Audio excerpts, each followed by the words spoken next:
प्रेक्षक हो नमस्कार. जनस्वातंत्र्य न्यूज चॅनल मध्ये आपलं स्वागत. प्रेक्षक हो, आज आपण इंदापूर तालुक्यातील कळस या गावी आलेलो आहोत. या ठिकाणी गेल्या 4 दिवसापासून या परिसरातील शेतकऱ्यांनी कळस ग्रामपंचायतीच्या समोर उपोषण धरलेलं आहे. सध्या इंदापूर तालुक्यात मोठ्या प्रमाणावर उन्हाळा असून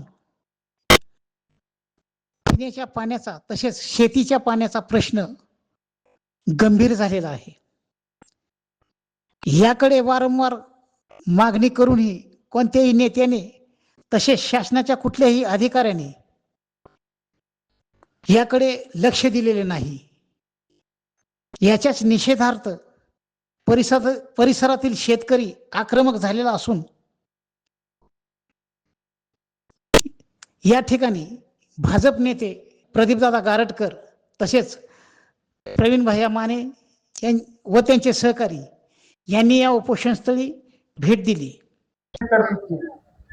इंदापूरच्या वाट्याला एकूण पाणी जवळजवळ 7.5 इंच पाणी. मित्रांनो, गेल्या वर्षी जी कालवा समितीची मिटिंग झाली त्या मिटिंगला मी स्वतः हजर होतो. अजित पवारांबरोबर माझं भांडण झालं, फेसिंग झालं.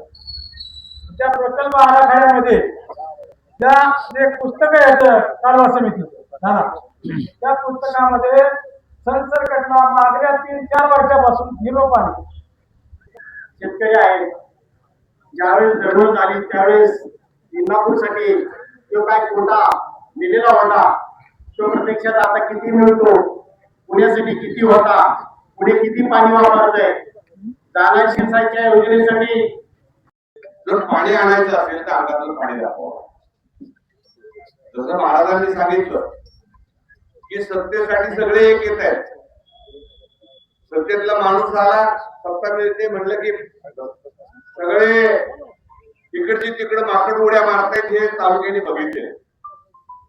आता काळाची गरज ही आहे. एक शेतकरी म्हणून बोलतो मी. भारतीय शिवाजी गेल्या 10 वर्षात 2025 ला जास्त पाऊस पडला आणि डिसेंबर मध्ये खडकवासला, वरसगाव, पानशेत 100% डिसेंबर मध्ये 100% धरणं भरलेली होती. आता वाटलं 100% उन्हाळ्याभर पाणी शेतकऱ्यांना मुबलक मिळणार. दिसतंय का? राजकारण करायचंय कोणाला हे तुम्ही लक्षात घ्या. दादा, आमची नम्र विनंती आहे, आपण कृती काढून तुमच्या सगळ्या नेत्यांच्या समोर महाराज असून मी नमस्कार करतो. राजकारण विरहित फक्त हा मधला टप्पा आहे ना, परत आणि येईल कसं एवढं. तसेच यावेळी बोलताना प्रवीण भैया म्हणाले,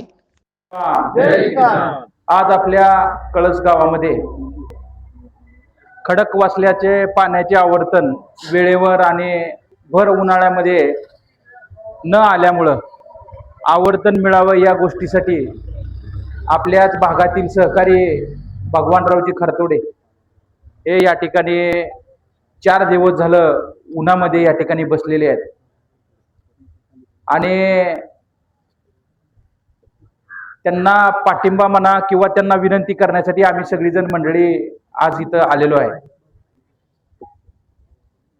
खर तर मग आम्ही बाबा महाराज खरतोडे साहेब यांचं बोलणं संवाद ऐकत होतो. कसं आहे, आत्ताच्या जगामध्ये युगामध्ये मला वाटतं माणुसकी हरपल्यासारखं मला जाणवतंय. आज 4 दिवस झालं हा माणूस बिगर अनापाण्याचं उन्हामध्ये, आज 10 मिनिटं आपण उभं राहिलो तर आपली लाही होती. 4 दिवस झालं हा माणूस इथं बसलेले आहेत आंदोलनाला आणि ना तहसीलदार, ना प्रांत, ना खडकवासल्याचे अधिकारी त्यांना भेटायला सुद्धा आले नाहीत. ह्याच्यासारखी कोणतीही शोकांतिका नाही भावांनो. पोलीस खात आहे फक्त आमच्या, पोलीस खात. म्हणजे पाणी येईल जाईल पण माणुसकी म्हणून काय आहे का नाही. आज आम्ही सुद्धा आलोय, आमच्याकडनं पुढं काय सहकार्य होईल माहित नाही, पण माणूस म्हणून आलोय आम्ही. की माणूस ही संवेदना माणसामध्ये असली पाहिजे. राजकारण बाकी सगळ्या गोष्टी ही नंतरच्या वेळेस बघू आपण काय करायचं ते. आज अशी परिस्थिती आहे. मी भगवानरावांना विनंती करतो सगळ्याच्या वतीनं. मग चौरे साहेब सुद्धा बोलले किंवा बाकी सगळी सहकारी बोलले, इथं गायकवाड भाऊसाहेब या ठिकाणी बोलले की त्यांनी विनंती आहे की त्यांनी हे उपोषण स्थगित करावं आणि पाणी आणण्यासाठी आपण सगळी मंडळी तुमच्या बरोबर येणाऱ्या काळामध्ये जिथं कुठं आंदोलन करायचं त्या ठिकाणी आम्ही मनापासून उपस्थित राहू, ना की आम्हाला त्यामध्ये कोणतं राजकारण करायचं. आज खडकवासल्याची पार्श्वभूमी सगळ्यांनीच आपल्याला या ठिकाणी सांगितलेली आहे. मी तुमचा जास्त वेळ घेणार नाही. 1968 साली या खडकवासल्याची स्थापना झाली आणि आपल्या इंदापूर तालुक्याला पाणी खडकवासल्याचं मिळायला लागलं. 36 नंबर चारी तुमची शेटपळगडेपासून चालू होती तरंगवाडीपर्यंत मला वाटतं 64 चाऱ्या या ठिकाणी आहेत. याचं जवळपास 38,000 हेक्टर हे क्षेत्र खडकवासल्याच्या या पाण्याच्या योजनावर या ठिकाणी आहे. या योजनेवरती 4 आवर्तन येतात, एक खरीपाचं, एक रब्बीचं आणि 2 आवर्तन उन्हाळी असतात. बरोबर आहे का? असं असताना आपण हे नियोजनामध्ये असणारं हक्काचं पाणी आपण त्यांना अधिकाऱ्यांना किंवा सरकारला मागतोय, त्याच्यामध्ये काही गैर नाही. परंतु या अगोदर आपण बघितलं तर सातत्यानं 4च्या 4 पाळ्या आपल्याला या अगोदर देखील व्यवस्थित मिळत नव्हत्या. म्हणजे हक्काचं पाणी जेवढं मिळायला पाहिजे तेवढं मिळत नव्हतं. तरी देखील शेतकरी आपापल्या पद्धतीनं खडकवासल्याचं पाणी व्यवस्थित मिळत नाही म्हणून काही लोकांनी बोर घेतली, काही लोकांनी कर्ज काढून विहिरी पाडल्या, काही लोकांनी उजनीवरनं पाईपलाईन आणल्या, काही लोकांनी पळसदेवीच्या तलावावरनं पाईपलाईन आणल्या आणि ही शेतीची कसरत कर्ज काढून पोराबाळांचा जीव मारून ही शेतीची पिकं या ठिकाणी घेत असल्याचा आपल्या या योजनेवरचा लोकांना अनुभव आहे. असं असताना आज मला सांगा, खरीप गेलं, रब्बी गेलं आणि आता उन्हाळी आवर्तन आपलं हक्काचं आपल्याला मिळालं नाही. आज ह्याच्या अगोदर कधीच नव्हतं असं, पाणीच आलं नाही असा मला वाटतं पहिल्यांदाच प्रसंग, बरोबर आहे ना, या असा या ठिकाणी निर्माण झालेला आहे. हीच खरी आणि धरणामध्ये वरच्या क्षेत्रामध्ये पाणी आहे असं असताना या ठिकाणी बांधवांनो पाणी मिळालं नाही. मध्यंतरी रस्ता रोको झाला, आम्हाला सुद्धा वाटायचं आम्ही तिथं यावं, पण परत वाटायचं काय लोक म्हणतात हे आले राजकारण करायला. बरोबर आहे का नाही? आमचा हेतू काय तसा नाही. आमचा प्रामाणिक हेतू आहे की आपल्या हक्काचं पाणी मिळालं पाहिजे, कारण की खडकवासल्याचा लाभधारक शेतकरी म्हणून आम्ही बी माने परिवार त्याच्यावर आहे. बरोबर का महाराज? आणि त्याच्यामध्ये आमची अशी आपली सगळ्यांची मागणी आहे की ही 4 आवर्तन वेळे मिळत नाही. अहो करा पिकं सगळी, पेरू गेला, डाळिंब गेलं, ऊस गेला. आता इथं या कळस परिसरामध्ये सांगितलं की फुलं बागा किंवा काय, जशी मुलं जोपासतात माणसं तशी पिकं जोपासत होती लोक आणि हातातोंडीशी आलेलं पीक ही मला वाटतं या ठिकाणी जळून गेलेलं आहे. ह्याच्यासारखी शोकांतिक नाही. 4 दिवसापूर्वी आम्ही मुंबईमध्ये गारटकर दादा आम्ही सगळीजण मंडळी 1 महिन्यापूर्वी महाराज विखे पाटील साहेबांकडे मंत्रालयामध्ये गेलो होतो. त्यांनी त्वरित SP इथले गिल साहेब आणि तुमच्या त्या देशमुख आणि त्यांचे वरिष्ठ अधिकारी फाळके यांना फोन केला आणि सांगितलं की हे पाणी या ठिकाणी सोडा आणि त्यांना सांगितलं पोलीस प्रोटेक्शनात सोडा. आम्ही गारटकर आम्ही सगळी मंडळी होतो. आम्ही त्यांचा आभार मानलं. म्हणलं पाणी सुटल ही कधी, की जेव्हा तुम्ही रस्त्यावरती आंदोलन केल्यानंतरचा. बरोबर आहे का? त्यानंतर म्हणलं पाणी आलं तर बरं होईल म्हणून आपण सगळीजण तुम्ही प्रयत्न करत होता, आम्ही प्रयत्न करत होतो. बाकी ही सगळी सत्य परिस्थिती आहे. तदनंतरच्या काळामध्ये 4 दिवसापूर्वी या ठिकाणी आम्ही या सिंचन भवनला या ठिकाणी फाळके साहेबांना आणि तुम्हाला सांगतो त्या देशमुख साहेबांना भेटायला गेलो आणि भेटायला गेल्यानंतर त्यांनी तिथं आम्हाला आतमध्ये गेल्यानंतर आम्ही बसल्यानंतर आम्ही संवाद त्यांच्यावर चालू केला की म्हणलं साहेब तुम्ही सांगितलं होतं 5 तारखेला पाणी येणार आहे, तेवढं पाणी लवकरात लवकर सोडलं तर बरं होईल अशी विनंती करण्यासाठी आमचं सगळं शिष्टमंडळ तुमच्याकडे आलोय. त्यांनी आम्हाला सांगितलं की आम्ही त्या बाबतीतच या ठिकाणी पाणी सोडण्याचं नियोजन या ठिकाणी करत आहोत. मग आम्ही म्हणलं मागच्या पाळीतलं तुम्ही आता पुनर्नियोजन का करावं लागलं? मी म्हणलं की जी तुमची जी काय मीटिंग असती पाण्याची कालवा सल्लागार समिती, त्या कालवा सल्लागार समितीमध्ये ठरलं जातं की कुठल्या तालुक्याला कसा कसा हिस्सा द्यायचा पाण्याचा. त्याचं पाण्याचं नियोजन जी सल्लागार समितीमध्ये झालंय ते नियोजन आम्हाला तुम्ही दाखवा आणि त्या नियोजनाप्रमाणे आम्हाला मागच्या पाणीचं आम्हाला कागदावर दाखवलंय त्यांनी, पण आपल्याला प्रत्यक्षात पाणी मिळलं नाही. मी पाणी गेलं कुठं? बरोबर. तर म्हणलं हे पाण्याचा हिशोब आम्हाला तुम्ही द्या. तर ती म्हणले हे प्रोसिडिंग आम्हाला तुम्हाला काय देता येत नाही. मग म्हणलं पाणी द्या, कागद नका देऊ, निदान पाणी तरी द्या. मग ते तुम्ही सांगितल्याप्रमाणे हातबल झाले. त्यांना काय बोलायला काय कळत नव्हतं, उत्तर काय द्यायची काय समजत नव्हतं. मग आम्ही त्यांना दुसरा प्रश्न केला की आता पाणी कधी? की त्यांनी सांगितलं की आम्ही ते सोडण्याचं नियोजन या ठिकाणी करत आहोत आणि लवकरात लवकर पाणी देण्यासाठी आम्ही करून आमच्याकडे एक अडचण आहे. म्हणजे काय अडचण आहे तर ती म्हणले की 1150 जर आम्हाला कृषीने जर पाणी सोडायचं म्हणलं भाऊसाहेब तर ती म्हणली आमचा कॅनल फुटतोय कुठं फुटतोय तर ते म्हणले शहरात फुटतोय. म्हणलं मग पावसाळ्यात फुटत नाही, खरीपात फुटत नाही, रबीत फुटत नाही, उन्हाळ्यात कसं का फुटतोय म्हणलं कॅनल. बरोबर आहे का. म्हणजे त्यांना म्हणलं नक्की प्रकार काय. नाही तर म्हणलं आम्ही तिथं येतो तिथं फुटतोय तिथं आम्ही म्हणलं तिथं काय कॉन्क्रीट बिंक्रीट टाकतो. पण म्हणलं असं काय तुम्ही थातोमातोर उत्तर काय देऊ नका. आणि हक्काचं जेव्हा पाण्याची गरज नाही तेव्हा तुम्ही पावसाळ्यात पाणी सोडताय, जेव्हा आमच्या रानात पाण्याची गरज नाही तेव्हा पाणी करून टाकताय, जेव्हा गरज आहे तेव्हा पिकं जाळून टाकताय. बेटा हे उत्तर देत नाही. इथं मग तुम्ही बोलला का कशा पद्धतीने ते अधिकारी उत्तर तुम्ही मग भाषणामध्ये सांगितलं किंवा जे अधिकारी असतील ते अधिकारी लोकसेवेसाठी आहेत ना की कुठल्याला रुबाब दाखवायसाठी पद नसतं. ती हे लोकांची सेवा करण्यासाठी ती त्यांना पद मिळालेलं आहे. आणि त्यांनी जर इथून पुढे अशा पद्धतीने जर वागले तर त्यांच्यावरती सुद्धा कारवाई करण्यासाठी आपण सगळीजण मंडळी विखे पाटलांना या ठिकाणी निवेदन 100% महाराज या ठिकाणी दिले. आणि आता राहिला विषय पाण्याचा, मी भगवानराव खारतोडे साहेब यांना विनंती करतो की त्यांनी उपोषण स्थगित करावं. शेवटी सगळ्याला परपंच आहे, सगळ्याला संसार आहे, त्यांनाही लेकर बाळ आहेत. या विषयामध्ये पाणी ही ठिकाणी आणण्यासाठी आपण सगळीजण मंडळी या ठिकाणी नक्की महाराज या ठिकाणी प्रयत्न 100% करू. आता दुसरा काय पर्याय काढावा लागेल. आता मागा महाराज तुमच्या ज्या मागण्या कृती समितीच्या मी ऐकल्या त्या सगळ्या मागण्या अतिशय रास्त आहेत. आता समजा जी काय गेलेली पिकं आहेत त्याला समजा उद्या 8 दिवसानं पाणी आलं काय पिकं पाय येणार आहेत का. बरोबर आहे. आज जनावरांच्या पिण्यात अरे जनावरांचं सुद्धा हरमळ तरमळ होती. या जनावरांना प्यायला पाणी नाही, माणसांना प्यायला पाणी नाही. त्यांना जर पाणी आलं तर ते पुण्य या ठिकाणी डायरेक्ट या ठिकाणी लागणार आहे. आणि तुमची दुसरी एक मागणी मी ऐकली, ती मागणी तुमची अशी होती की समजा जी पिकं जळल्यात या त्या पिकाचा पंचनामा करा. आणि ती कुठनं करा. शेटपळ गडेपासून ते तरंगवाडी पर्यंतच्या उजनी पाणलोट क्षेत्राचं किती 40,000 हेक्टर आहे ना, सगळ्या हेक्टरचा पंचनामा करून त्यांना सर्व भरपाई दिलीच पाहिजे. ह्या मागणी बरोबर आम्ही सुद्धा सगळी मंडळी या ठिकाणी आहे. आणि इथल्या सगळ्यांनी तो बरोबर आहे का माझी मागणी का म्हणजे तुम्ही कृती समितीने मांडलेली मागणी बरोबर आहे का चुकीची आहे. जी पिकं जाळली ती त्याची पंचनामा करून नुकसान भरपाई मिळाली पाहिजे. ही मागणी तुमची अतिशय योग्य आहे, रास्त आहे.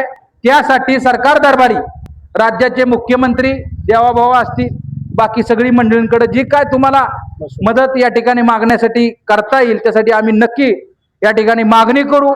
आणि कृषी मंत्री तर मामाच आहेत, त्यांनाही विनंती करू ही ह्या आपल्या मागणीचा त्यांनी गांभीर्याने विचार करावा आणि शेतकऱ्यांना मदत या ठिकाणी द्यावी. विचारू नका फक्त मुख्यमंत्र्यांकडून, बाकी आता जास्त मी काय बोलणार नाही कारण उन्हामध्ये या ठिकाणी सगळी बसलेत. भगवानराव खारतोडे साहेब यांना मी या ठिकाणी एवढीच विनंती करेल की संपदा मंत्र्यांना तुम्ही सगळ्या शेतकऱ्यांसमोर एकदा फोन लावा.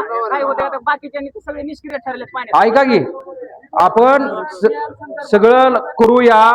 आम्ही परवा दिवशी आम्हाला कुणी सांगितलं नव्हतं, आम्ही गेलतो का नाही ऑफिसला सिंचन भवन मध्ये जाऊन आमची तिथं वाद झाला. आंदोलनासाठी तुम्हाला वैयक्तिक सगळ्यांना बसून दादांना सुद्धा तुम्हाला सुद्धा फोन केला होता. भाजपचं एकही शिष्टमंडळ तिथं सुद्धा अहो आम्ही इकडे बघा तुमचं शिष्टमंडळ इथं रस्त्यावर होती तेव्हा आम्ही सगळ्या अधिकाऱ्यांना फोन लावलं. रुई मधली ऐका की भैया, ऐका का भैया ऐका की तुम्ही जी बोलताय ती योग्य नाही का. त्याचं कारण असं आहे की तुम्हाला तो विषय माहित नाही. इथं रुईची किती जण आले ती आपण किती हात वर करा बरं तर तुम्ही होता. ऐका की तुमचं आपण ऐका की तेच त्यासाठी तर आपण आलोया. आज तुम्ही काय फोन केला का माणूस म्हणून आपल्याला पाणी या ठिकाणी मिळालं पाहिजे. तुमची जी मागणी आहे तीच आपली सगळ्याची मागणी आहे. आपल्याला रब्बीची 2 होती, एक नव्हतं. रब्बीचं 2 मागच्या 2 वर्षात त्यांनी कमी केलंय. म्हणजे आपल्याला 5 आवर्तन होती, रब्बीची 2, उन्हाळी 2 आणि खरीपाची 1. आणि त्याच्या पुढचा विषय ते जे फाळके देशमुख आहेत त्या दिवशी आमची एकच मागणी होती की 28 फेब्रुवारी नंतर त्या जाणाई शिरसाईला पाणी देण्याची तरतूद आहे का. त्याचं उत्तर तुम्ही त्यांच्याकडून लेखी घ्यावं, आमची विनंती. बरोबर एकदम रास्त मागणी आहे तुमची. विखे पाटलाचा भाचा वाई देशमुख असल्यामुळे आपल्याला पाणी येत नाही. होय जास्त सखोल देशमुखवर कारवाईच होणार नाही. बरोबर. आता मी जास्त तुमचा वेळ काय घेत नाही, परंतु खडकवासल्याच्या पाण्याच्या नियोजनाबाबतीत आपल्याला असंच येणाऱ्या काळामध्ये एकत्रित येऊन लढा या ठिकाणी मोठा उभारावा लागेल. वेळ पडली तर या ठिकाणी उच्च न्यायालयात सुद्धा आपल्याला या ठिकाणी जावं लागेल. कुठं काही सहकार्य लागलं तर तुमचा भाऊ म्हणून या ठिकाणी आम्ही सगळी मंडळी तुमच्या बरोबर राहील. आणि भगवानराव तुम्हाला नम्र विनंती करतो की आमच्या विनंतीचा तुम्ही विचार करावा आणि हे तुम्ही उन्हात जी बसून जे प्रखर आंदोलन करताय याच्यापेक्षा दुसरं काय आंदोलन या ठिकाणी सावलीत बसून किंवा दुसरं काय आपल्याला करता येईल याचा विचार आपण या ठिकाणी करावा आणि हे आंदोलन या ठिकाणी महाग घ्यावं अशी मी त्यांना विनंती करतो. आणि इथले जे काय आता ऑफिसर समजा तहसीलदार असतील, प्रांत असतील किंवा कलेक्टर असतील, त्यांच्या विचारपूस कराय सुद्धा कुठल्या प्रशासनातला एक अधिकारी आला नाही. याच्यासारखी दुसरी शोकांतिका मला वाटतं नाही. माणुसकी या ठिकाणी हरपलेली दिसतीये. त्यामुळे जास्त मी काय बोलत नाही आणि माझे 2 शब्द संपवतो. जय हिंद, जय महाराष्ट्र.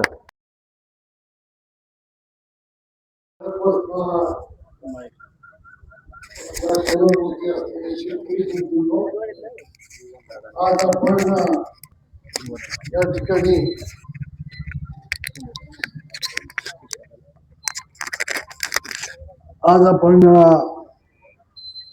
भगवान गारतोडे यांचं चालू असलेलं उपोषण याला पाठिंबा देण्यासाठी सर्वजण उपस्थित आहोत.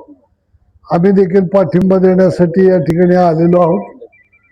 पण अशा कडक उन्हामध्ये 4-4 दिवस उन्हात बसून आमरण उपोषण म्हणजे शरीरातलं पाणी जर कमी झालं तर अक्षरशः मरणाला निमंत्रण.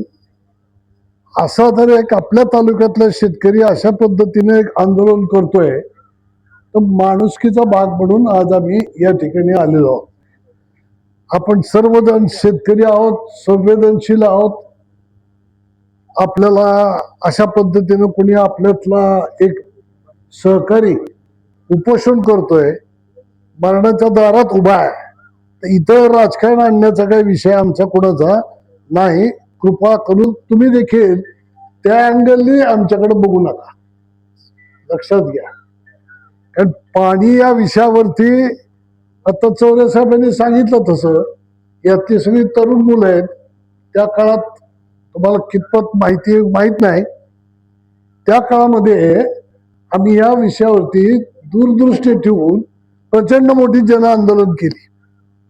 एका गावापुरतं नाही केलं, अख्ख्या तालुक्यामध्ये केली. ही जर ती आम्ही मांडलेली योजना ती 90 सालापासून 91-92 पासून आम्ही मांडत ती 93-94 त्याचा इतका वेग घेतला होता. 95 सरकार आलं भाजप शिवसेनेचं. ते मुद्दाम थोडस या तरुण मुलांना माहिती व्हावं म्हणून सांगतो. आणि तुम्हाला कसं आहे,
पाहत रहा जनस्वातंत्र्य न्यूज चॅनल इंदापूर.